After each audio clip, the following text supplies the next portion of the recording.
Okay, so another parole meeting.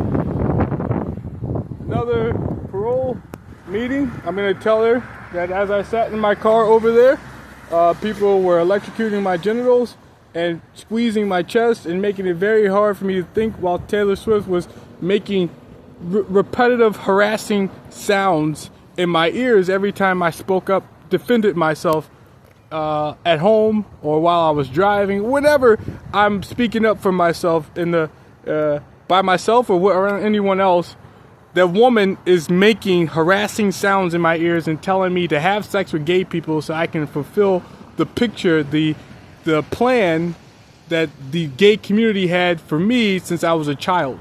To have sex with gay people, to be the image of the gay community, and to meet up with Taylor Swift, to marry this woman, to have anal sex with her in the privacy of our home, while Todd Hall was having vaginal sex with her. So Todd Hall would be shooting to become the president, and as he shot for the presidency, I would meet up with Taylor Swift as he gained more fame, and I would have anal sex with Taylor Swift while he was having vaginal sex with her privately. But I refuse. I refuse to have sex with gay people, and I refuse to be part of that image of the future, what the future is supposed to be. I'm choosing to tell. They are squeezing my chest and making noises in my left ear to get me to get irritated or upset about the things that they say or are doing to me, to have and cause violence. So electrocute someone's genitals from inside their body, electrocute their ears, electrocute their anus, and talk to them while they're sleeping or right before they wake up when you know you're trying to recharge. I think it's a moment where you're rested. You feel rested. Take that from them so that they never feel like the sleeping had any purpose. They never feel like the 6 hours of sleep had any purpose, because right at the end someone stole the best part of what it means to be asleep, or what the purpose of sleeping. So a lot of people think that they think that the best part of your sleep is right before you wake up. And if you steal that from that person, if you steal that from somebody, you can steal the best time of best moments. Anyways, my point is, I woke up again to people who created a dream for me. So it's really easy to put someone in perspective of something you want to see them to see while they're sleeping. And then it's even easier for that person, and then you talk to them while they're sleeping. So you stick an implant in them in infancy. Somewhere you're interacting with what they can see while they're dreaming, and then you harass them. You sexually harass them. You show them things they don't want to see, and then you torture them. You torture them, and while everyone around them is denying what they're telling, the victims cry out. They deny it, and then they ignore somebody wants me to think about Masons. They just said, hey, that person went in there to get you to think about Masons. So you have a parole meeting every month, and every month you'll probably see the word Masons. So attack the Masons, right? They wanted me to attack Masons or be mad at Masons, or come to the conclusion that the same purpose that everybody has been known by Masons, and if they're not telling anybody, or come to the conclusion that the Masons are the guilty party. They did these things. This secret organizations are the guilty people who put an implant in your body. And I don't know that. And I have no reason to draw me that conclusion. But I do know that the same things I'm learning are things that they know and they're denying, which is weird. I'm about like growth, humanity's purpose, physics, how to improve weightlifting. I'm pretty sure the Masons knew this, and they withheld that information from the public. But that's not an implant. I have no connection to them and implants. I have no way to draw a connection between implants and Masons. But you can't. It is very, very easy to rape somebody if you have an implant in their bodies. You can constantly speak to them like the cell phone they're holding is inside their body, and you can electrocute their genitals. You can play with their anus. You can play with their ears. You can electrocute the inside of their ear canal. You can make them. They're telling me you got to go inside. You're running up minutes. You're gonna miss your appointment. That's what they keep saying in my ears. You can hurt people from the inside if you put an implant in their body, and then if they tell anybody, no one's gonna believe them. They're always gonna deny what you're saying. What they're saying, because you want people to because it's impossible, right?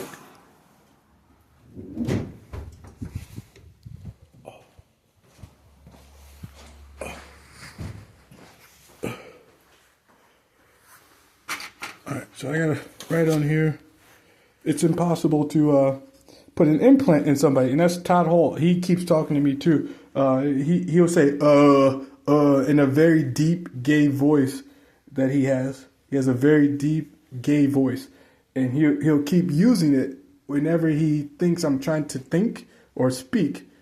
Think and speak at the same time, which is not usual what people do. What's usual that people do is they just speak. They don't have to think about the things they want to say before they say it. They can just speak. So Todd Hall is using an implant to constantly harass me. It's similar to what he was doing when we were in person, and now he's just doing the same thing over a distance with an implant. You just keep behaving the same. So if you were harassing somebody in the past with it in person, continue to do it over a distance with an implant, and then if they get mad and they try to strike you or attack you or do something to you because of what you're doing, you can just deny and say, I didn't do anything to him. I don't know what he's talking about. I have no implant. But the truth is there's an implant inside that person's body that whenever they're alone, they can speak into, watch what someone else is doing from with, I don't know, a projected image inside their eyelids, or I don't know how it works. But you can watch what somebody else is doing, hear what they're saying, and speak just like you're using a cell phone, and you can harass that person. So if I drop this pen and it falls on the ground, this pencil falls on the ground, somebody who's watching me right now could say, you stupid, you're an idiot, you're dumb. Why you just drop that clumsy, and then call me clumsy, and then bring up a old memory that he used to drop things in the past, and he's just as clumsy as he was back then. And it's not you bringing up that memory. You can justify why you dropped this pencil and say it was an accident. And you wouldn't recall that you were clumsy. You don't defeat yourself. You don't try to hurt yourself. No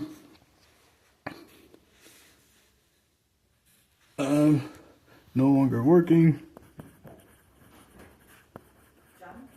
1 second. Oh, hey.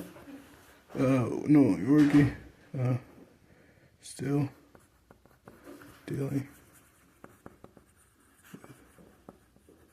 with an implant.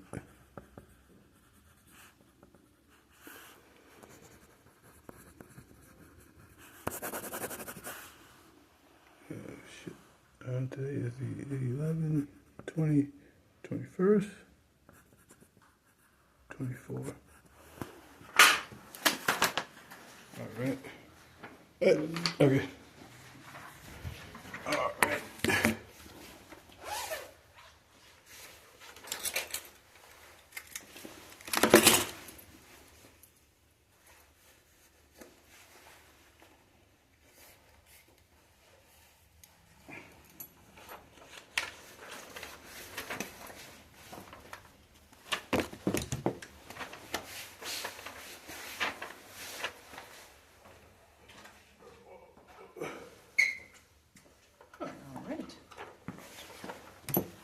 Even the zippers going on. Yeah. Oh, the boots. The boots are different. Shoes are different. Oh, yep. Shoes. There's steel toes before? No, it was the buckles. Yeah. Yeah, I forgot. I was wondering someone just told. I swear, someone just told me. They stopped me from remembering why the thing didn't go off, and then they just told me it was your boots. The shoes, yeah. Yeah. So that's incredible. It's what you can do with an implant. You can stop someone from remembering, and then you can just tell them what they were searching for, the answer they're searching for. Mm-hmm. It's like harassment. You have the ability to think for yourself and to remember for yourself, but they want you to be dependent on an implant. Mm. So they create the problem. Mm-hmm. Create the problem to make you need something you don't need. It's a gimmick. Mm-hmm. But yeah, and now they just told me several times that the woman you're looking at, they just said the woman you're looking at doesn't actually credit or doesn't believe what you're saying. They just, I didn't think that. I have confidence in what I've been saying for like the last 6 years. Yeah. But they just told me in my ears, the woman you just looked at, thinks you're, is one of those, use an example, the psychotic people who make videos without any gravity, without any purpose, without any reason. Yeah. So, and do you believe that? No, I don't. I know there's somebody using a cell phone to constantly say things to me wherever I go, or all the time. Mm-hmm. Just like when I was standing out there talking, they're trying to hurt my feelings. Yeah. To get me to stop telling, or so they tell you that the person you're looking at doesn't believe anything you're saying. Well, they tell you whoever you're telling on them to doesn't believe you. If I have the heater on, so if that bothers you, let me know, because it gets cold in here. Yep.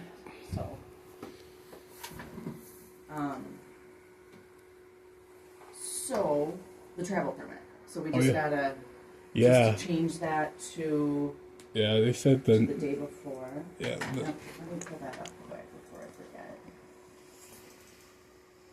forget. So then, do they tell you, because when you're telling your story on YouTube or social media, does the technology also tell you they don't believe you, the people that you kind of they do it all the time. It's like you talking to me right now, but instead of saying something, nice, they're saying something constantly contradicting. Mm. And they're quiet. They're quiet as a mouse right now. They are. I think it's to destroy my credibility, because I can't tell you anything that they're saying unless they're speaking. Right. And right now is a good moment to speak or to tell you. I think these retards think they're smart, because right now I have an opportunity to tell somebody, and they're quiet. They're really quiet. They're not saying anything at all. And why would they let you then? And as soon as I walk out of here, they'll start talking. I don't know. Because no one's going to believe me. I think that's the ploy. No one's going to believe anything you're saying ever. And I don't know. I have no idea. I can't. That's weird. But they're not. Because I would repeat exactly what they say. Right. I would. And now that they're not speaking, I can't. So I guess I can't say anything. Like give you examples in real time. Mm-hmm. And since they're blocking my memory as well, you normally can just reach back in time and just remember everything that was said. But they're stopping me from remembering the things that they used to say. So I don't know. You can block someone's memory, the long-term memory, and give them like the ability to speak now, but to recall things. I guess it's a different skill, and they do it. They've been doing it for 6 years. They're making it really difficult to recall things, and sometimes I have to. If there's no way around it, I have to say what they say. I have to say, yeah, it was my boots. Like earlier, it was my boot buckle that I didn't remember, and I didn't know why the machine didn't go off, and they just told me, and I felt kind of pressured to say something, and I said what they told me to say. I usually won't say it. I usually will ignore. But if you are not saying anything, so let's say if we're just sitting here and not saying anything, then they'll start to. I think if I leave, if there's no time to give you an example. Wait. If you don't have an audience. Yeah, if I don't have an audience or if it's not in real time. Because real time examples are better than if they're I think it would be honest. It would be like a honest. It looked like I'm telling the truth. Mm-hmm. If I could tell you exactly what they're saying in real time. You said the 9th. Yes. Okay.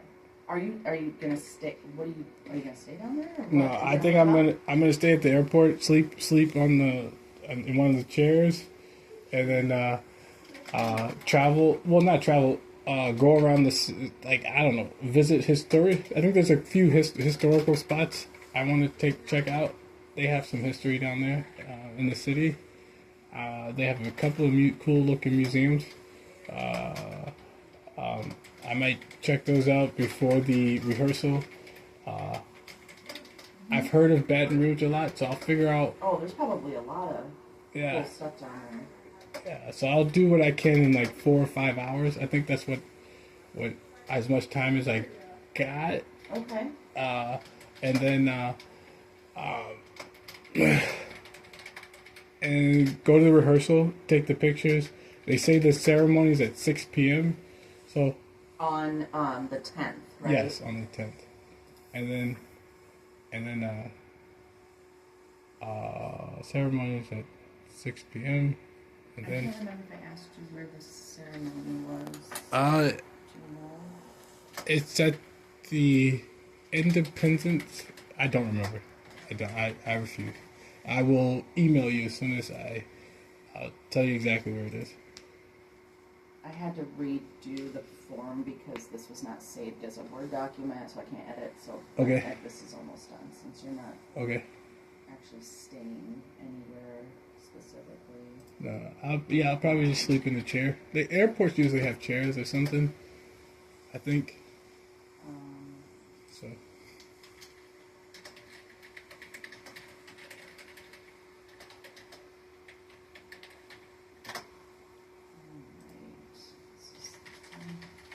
They just told me to bring a blanket and a pillow. Yes. Although I'm not. Did you check to see what the weather looks like this time of year or December down there? Oh yeah. No, inside the airport for the air to. Oh, that's another good question. I did not. But. I mean, I haven't been down south in years. Yeah. I've never been to Louisiana. Oh. I haven't.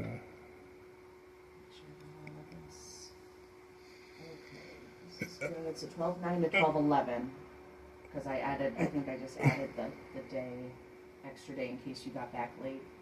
You know what I mean? Okay. I just did till 12:11. Yep.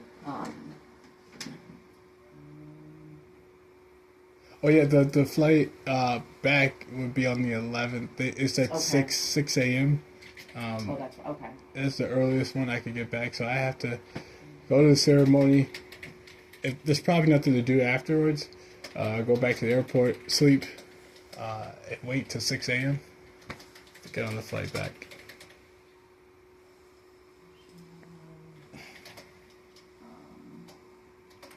I'll just explain that here for Okay. attending college graduation.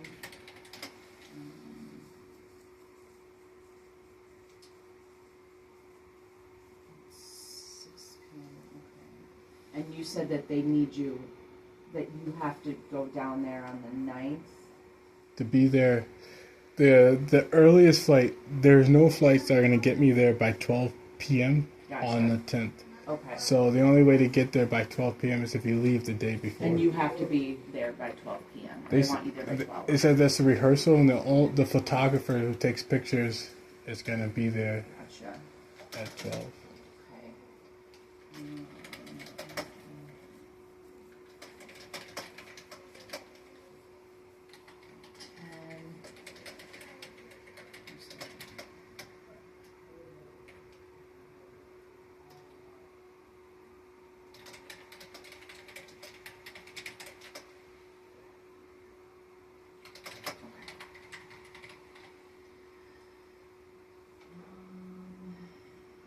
Great. Okay, so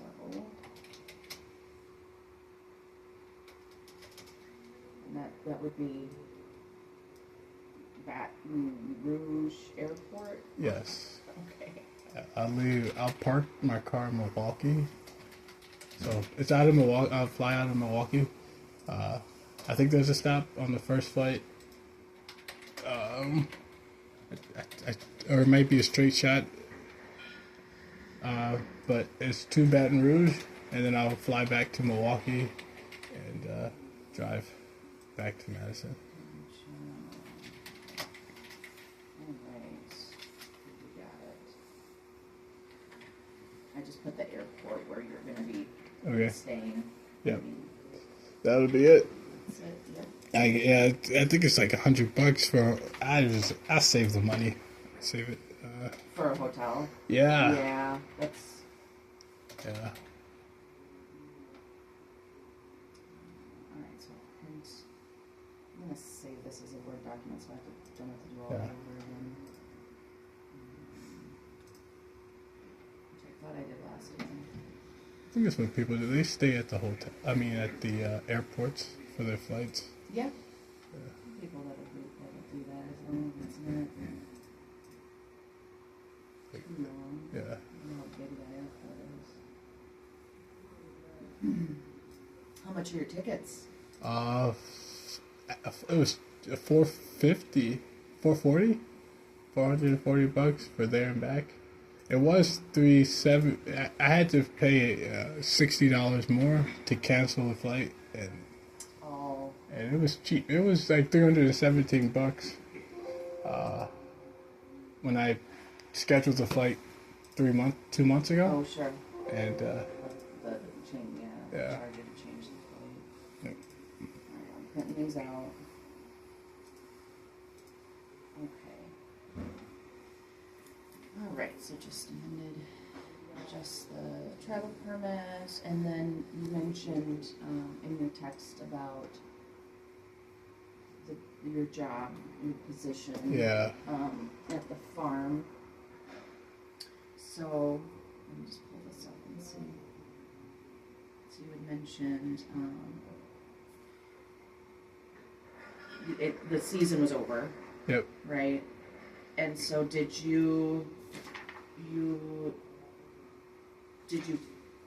did the position just end because the season ended? Yeah. Or did you? He said the position ended, but he said he had other work that needed to be done. Okay. And if I was interested, there's an offer to continue to work. Okay. But I told him at the time, which was I think Sunday, that there's no snow on the ground. So I thought, I told him on Sunday I would have a chance to find work elsewhere. But it looks like, I don't know, there are people who still run dump trucks until the very, very moment they can't anymore. Right. And I thought maybe I could just jump into another truck before the end of the year, before every company closed up shop. So I told him I was going to keep looking. So I guess the offer would still be there. That's a good sign. Yeah, if I don't find anything, but if not, that technically the job is over with. Okay, because the season ended. Yeah. But you have the opportunity. It sounds like they were happy enough with your work that they, offered you to stay on for some other stuff. Yeah. What was the other work that they had available to do? It was working in the shop. Okay. Getting the bags of grain in the field back into returning that to the bins. Okay. Back to the silos. Bins are look like silos, and cleaning equipment. Okay. So there's no dump truck driving, just farm work. Okay. And I was like, that's just like 12 hours of possible harassment. I don't want nothing to deal with it. The freedom of driving was the best part. Yeah. So just hearing people talk to you while you're driving all the time, it's annoying, making fun of your shifting, telling you when to shift, and harassing you, like you didn't do this right, you didn't do that right, your shifting And my shifting was great. It was great. They're comparing me to like a seasoned professional who never grinds the gears or never. It's always smooth shifting. So they were comparing me to somebody who had like 20 years of experience shifting gears, and it constantly harassing me compared to how well he could shift gears. I shifted the truck very well. Yeah. I drove very well. And then using implant to make me forget things the whole time. So it looks like he's making mistakes. Yeah. Because, well, he's literally forgetting things. Well, someone is making him forget things constantly. So when you watch him, it looks like something is wrong at all times. So I had to I'd have to live with them making me make mistakes and then turn around every once in a while to notice there was a mistake. Or if they know that I will see the mistake before they mention it? Yeah, before they mention it, they'll tell me you made a mistake. So like it's like harassment on top of harassment. So normally people correct themselves. So they want to be the people who correct me before I can correct myself, and or correct something that they did. What happens when you correct yourself before they point it out to you? It hardly ever happens. It doesn't.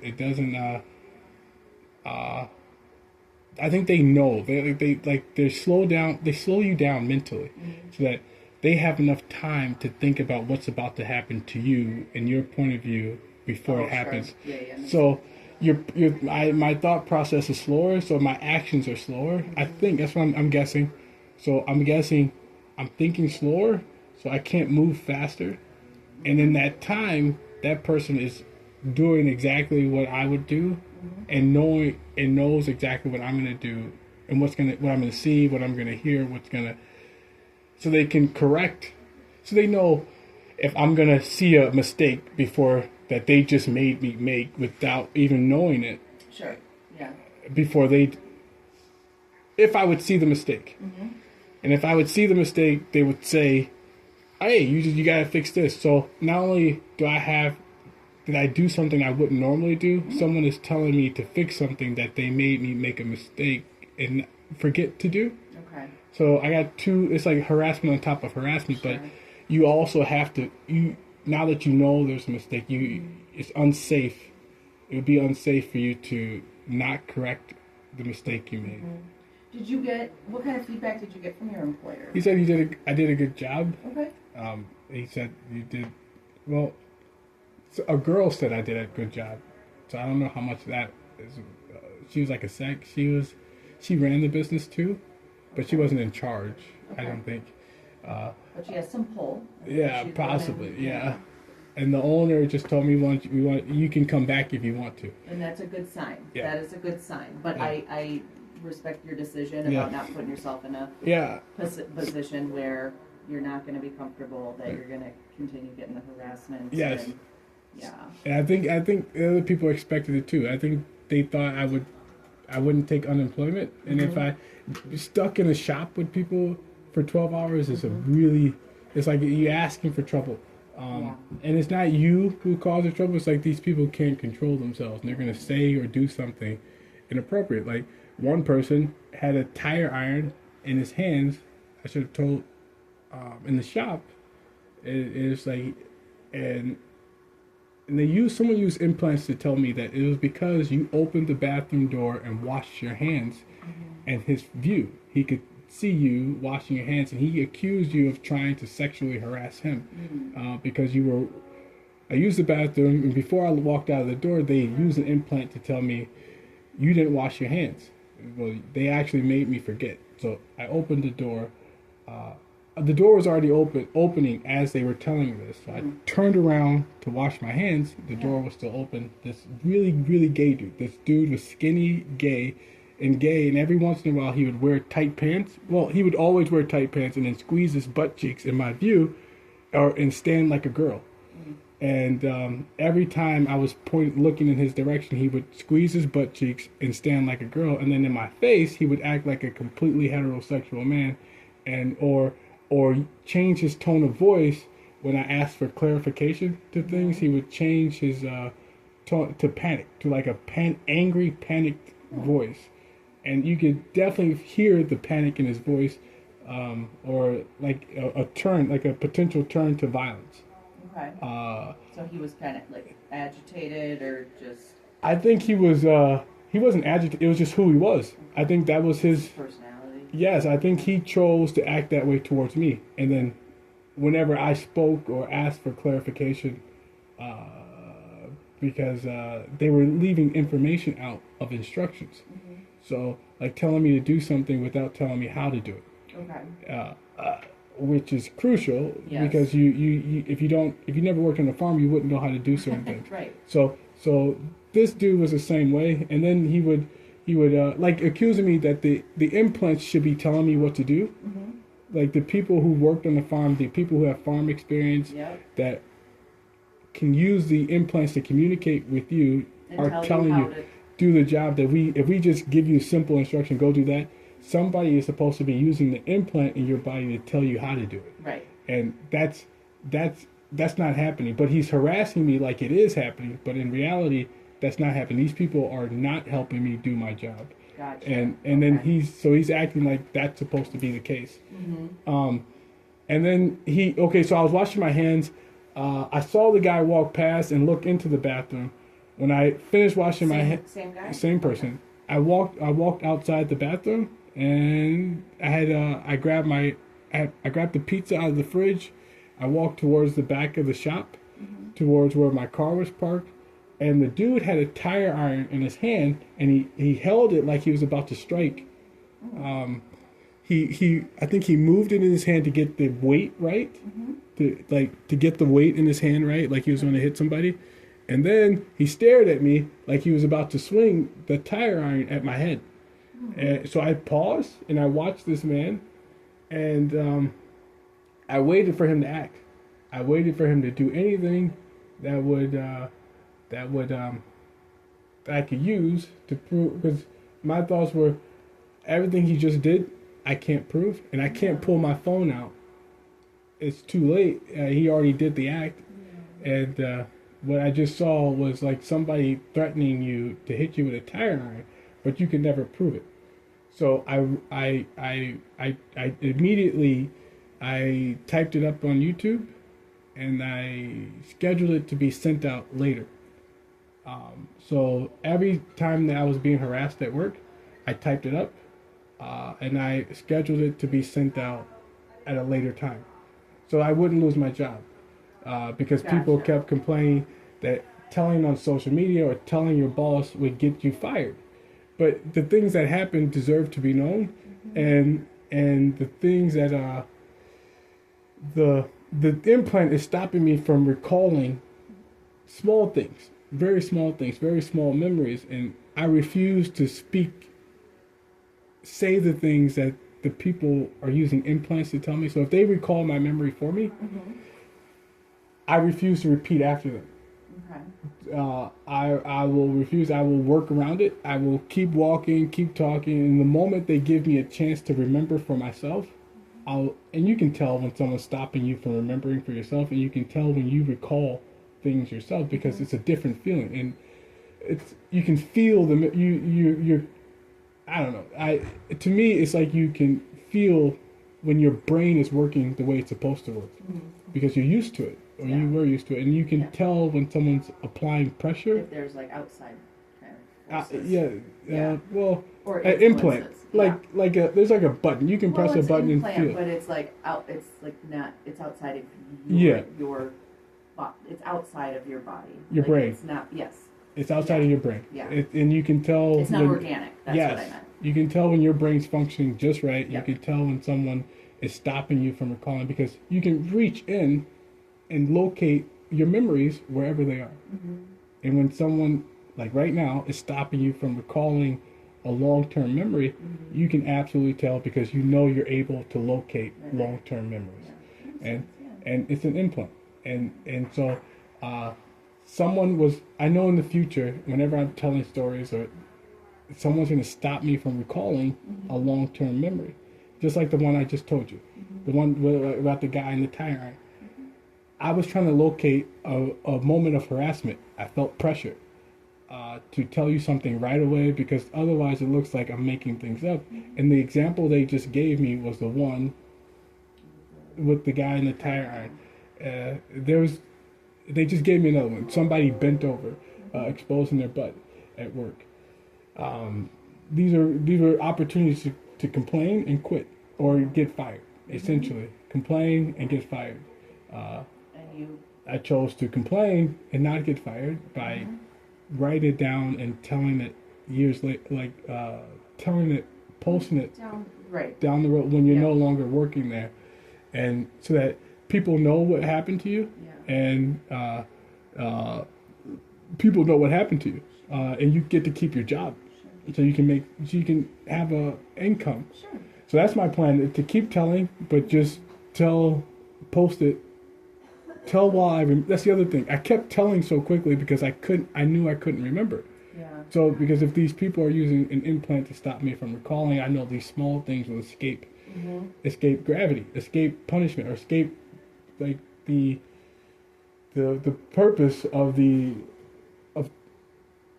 my ability to tell. So that's the only way people get in trouble, is that somebody told.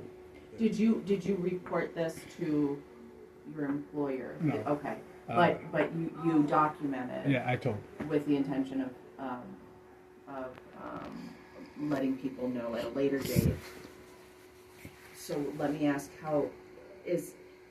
were you planning, or did you consider returning next year to this position? Oh no, I'll be gone. I think I got a good license. Hopefully I get somebody to hire me as a dump truck driver somewhere else. Okay. But by the time they start harvesting next year, I'll be off of probation, and I'll probably be taking off. I don't want to. I don't want to live and die in Wisconsin. I think I want to travel to different places, and have the experiences in life I should have had years ago. So I think that's my path forward. And then I like history too, and I know there's a lot of history all over the world, and a lot of natural parks all over the world. I've fallen in love with the things I've learned recently, and I want to continue to experience I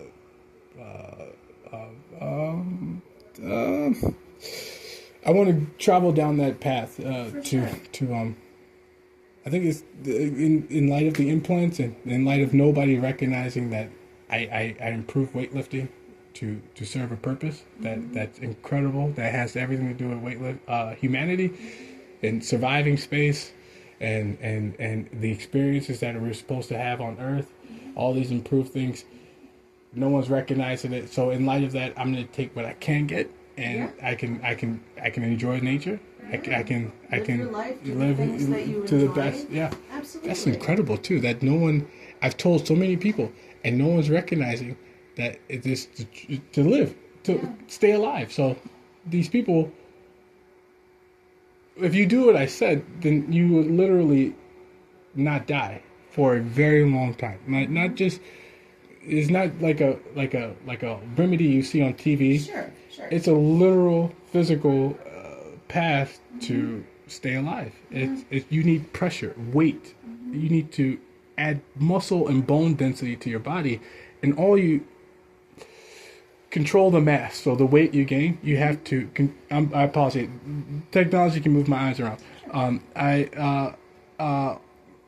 Control the weight you gain. Control your mass to create muscle and bone density. So if you apply greater pressure to your body, your body will respond by adapting to the pressure. Sure. And that adaptation would have to result in density to handle the increased pressure. Okay. And that density is what muscle density, bone density is what and pressure, internal pressure alleviation, I think it'll relieve pressure internally. Yes. So there's two forces. One force going in and another force going out to support all the pressure. Okay. If you can manage the mass, so you gain mass to support the outward pressure, and that mass is going to help you internally make things easier for you. So your heart, your lungs, your liver, your organs, they're all working with greater efficiency. They're not working as hard as they used to. Right. Your muscles are supporting greater pressure, greater weight, doing more of the work for you. Your bones are stronger. So all the problems you get in old age are no longer problems. So you're aging with strength, speed, stamina, and it's very easy to do. There's magnets that people are using in fusion reactors to contain a huge amount of power in a small area. So we don't need that much power. We don't need that. There's tons of pounds of pressure and being applied. Okay. But humans don't need that much. We need like a couple thousand pounds, like 1,000 pounds tops. Most people don't get that strong in the first place. But if you can add 1,000 pounds of pressure in the same area, the human would improve significantly to have greater muscle density, greater bone density, and contain their mass. So it's like a fusion reactor, a human fusion reactor that has an incredible source of power under incredible pressure. So you hold on to life longer. It takes life longer to escape your body. That I like how you put that. Yeah. That makes a lot of sense to me. And it's incredible, and no one's recognizing that. And people are dying slowly. So yeah. And I mean, dying every day. Yes. And they have an opportunity to stay alive. If someone, I know they won't like weightlifting, but there's no way around it. Things aren't pretty. There's no pretty way to continue to live. You have to work for it. Yeah. So I think it's like strength training, weight training. Yeah. That has gotten a lot more. We're understanding a lot more about it. Yeah. People used to think, oh, you just weight train it to bulk up. Yeah. And that's not the case. No, it has a purpose. Yes, it has. It's actually like equally, if not more important than actually doing cardio and having your heart rate up. Right. Because it just I think so. Yeah. I do too. Yeah. I do too. That's awesome. Do you go to the gym or what do you? No, I don't. I think it's incredible, but I don't go to the gym. I don't like the word awesome. I hate it. But anyways, I don't go to the gym. That's okay. I think I'll try to remember that. Yeah, I think people are using it to talk to adults like they're kids. To harass children or adults, because that's the word we use with children. But anyways, I don't go to the gym. I can't connect to my body. So I used to be able to feel things when you get tired, which is important. And when you're weightlifting, you have to know when you've hit a limit. Yeah. And you got to stop. And I recently tried to weightlift. These people are counting my reps for me, which is incredibly annoying. There's a male, it's a white male voice, gay white male who, as soon as I walk inside a weight room, starts talking to me about weightlifting, and then he'll start counting my reps. And then on top of that, I can't feel my body the way you're supposed to feel it to know when you're tired. So, okay. Yeah. And that's dangerous. It is dangerous. I can't remember what I did. So usually you have a memory of how many reps you did, how many sets you did, and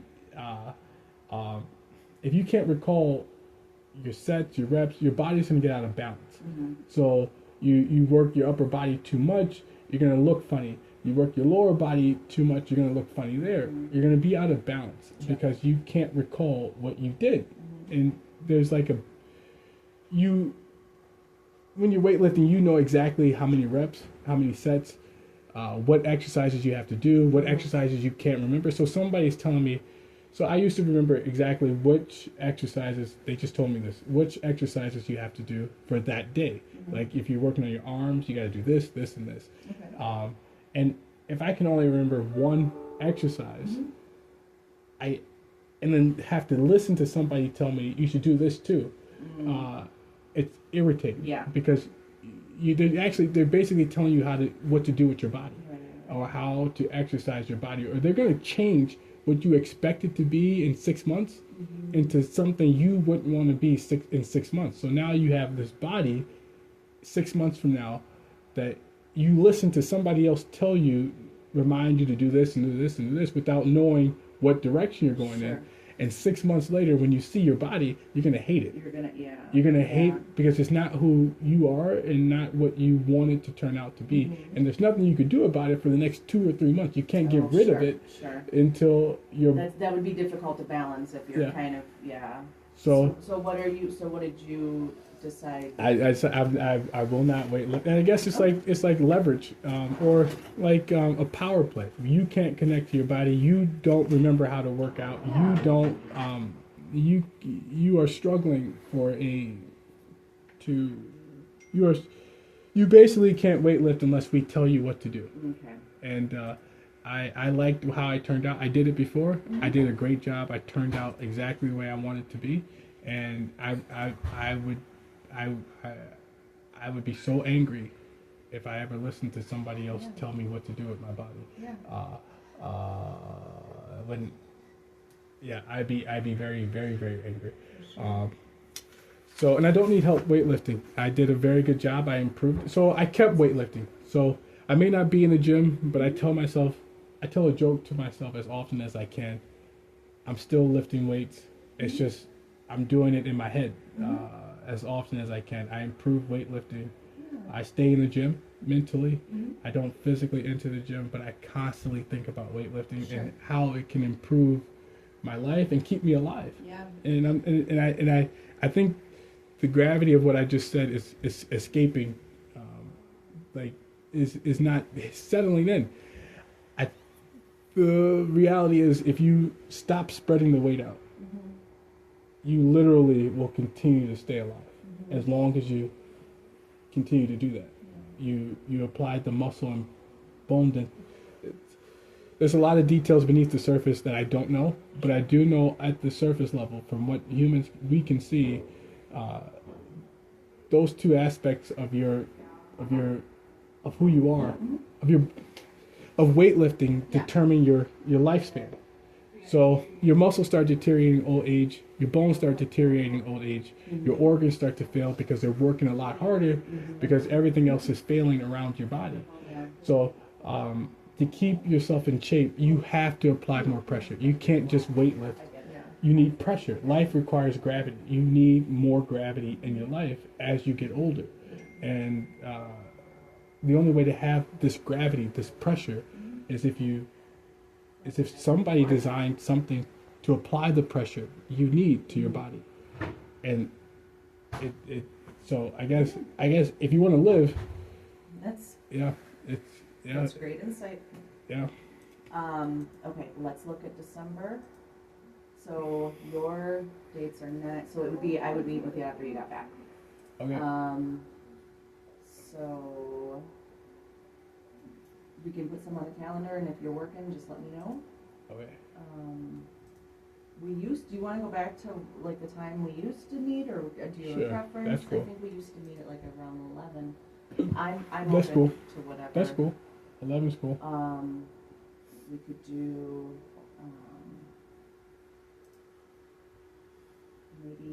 maybe a Friday. Can we do a Friday? Sure. December 20th. Yep. All right, and we gotta go get that permit from the back printer. Okay. I'll do 11 a.m. And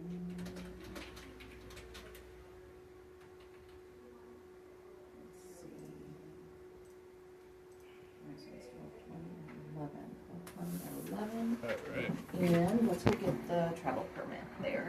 Got it. We'll take a right. All right. The back printer. All right. And I can just print it front to back. Okay.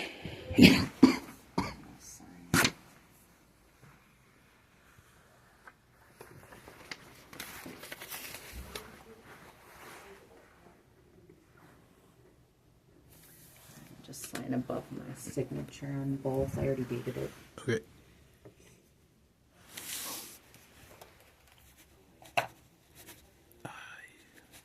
Okay. All right. A copy. right.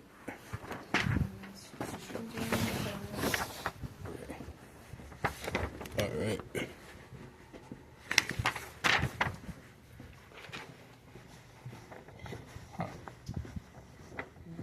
Safe travels too. Okay. And I hope you get to do some fun stuff while you're down there. Other than the graduation, see some cool stuff. Got it. Yeah, it'll be. Yeah, some history. That'd be dope. Yep. All right. All right. See you next month. Thank you.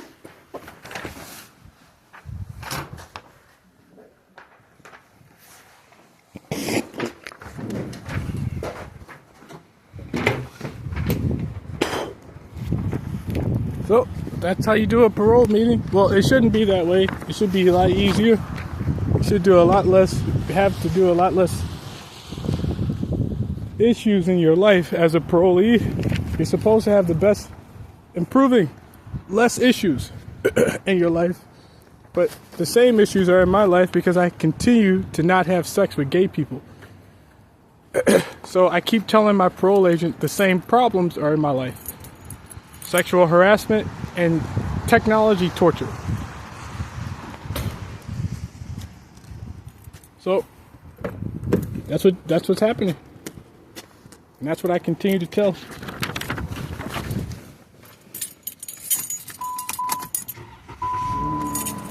All right, time to go.